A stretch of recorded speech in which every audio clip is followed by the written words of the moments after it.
पत्नीनं पुण्य केलं पतीला मिळत नाही. पतीनं जर पाप केलं पत्नीला नाही भोगावं लागत, पण पत्नीनं पाप केलं तर अर्ध पतीला भोगावंच लागतं.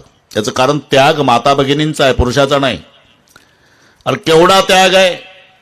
ज्या आईनं 9 महिने 9 दिवस पोटात बाळगलं, ज्या बापानं लळे पुरवले, ज्या भैयासोबत खेळली, ज्या बहिणीसोबत खेळली, हे रक्ताचं नातं 25 वर्षे जपलेलं, हे कोण्या गावचं वेळेवर येतं बाशिंगवालं.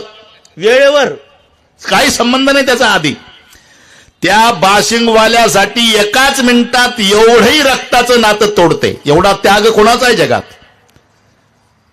एकाच मिनिटात दिली तिलांजली. नुसतं नातं तोड. अंतरंगी रंगलेले स्वरूप मी पाहतो, स्वरूप पाहतो स्वामी मठामध्ये नांदतो.